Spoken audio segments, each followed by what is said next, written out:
Commissioner की task force north zone team ने police Gopalapuram के ताउन से मुसद्दिका इत्तला पर विजय पाल रेड्डी को कत्ल करने के मंसूबा में मुलविस 3 मुलजिमीन को गिरफ्तार कर लिया है। पुलिस ने गिरफ्तार शुदगान के कब्जे से एक देसी साख्ता पिस्तौल, 2 महलिक हथियारों के अलावा 1 लाख रुपए की नकद रकम को जब्त कर लिया। गिरफ्तार शुदगान में 62 साला डी भूमैया, 47 साला एम चंद्र आया उर्फ चंदू, 52 साला जी रवैया गुला उर्फ शंकर और 48 साला गोडम कुमार शामिल हैं। कमिश्नर पुलिस हैदराबाद सीवी आनंद ने मीडिया से बात करते हुए इस सिलसिले में तमाम तफसीलात बताई है।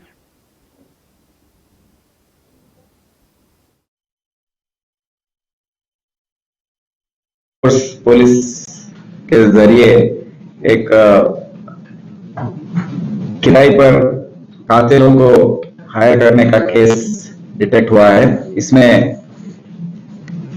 अब अफसोस की बात यह है कि हम ये जो इनको लिया है हायरिंग पे, वो हमारा एक रिटायर्ड इंस्पेक्टर है, उसका नाम है दासरी भूमैया।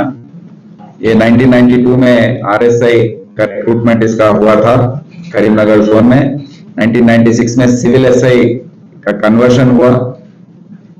इसने करीमनगर जोन में 4 जिले होते हैं, वो करीमनगर, आदिलाबाद,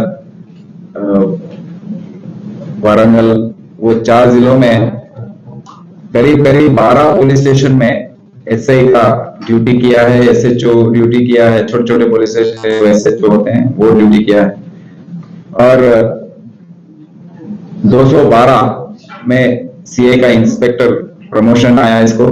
उसके बाद भी काफी अच्छे पोस्टिंग्स किए हैं। मंदनी सर्कल, जम्मीकुंडा सर्कल, हुस्नाबाद सर्कल 2-3 साल हर एक पोस्टिंग, कुकनूर सर्कल, ऐसे अच्छे पोस्टिंग्स इसने किए हैं। 100 इसको 10 लाख लेते हुए कैश पकड़ा दिया एसीबी को। उसके बाद इसका सस्पेंशन हुआ, एक अरेस्ट भी हुआ एसीबी के जरिए, डिस्प्रोपोर्शनल एसेट्स का केस हुआ और वो केस चलते समय इसका रिटायरमेंट भी हो गया। तो वो दासरी भूमैया जो इंस्पेक्टर है, उसके मन में बहुत खौफ थी, इसके बारे में बहुत गुस्सा था और उसको उसके प्रॉपर्टीज के पास आने नहीं दे रहा था विजय पाल रेड्डी। तो वो गुस्से में इसने इसका कत्ल करने का प्लान किया है।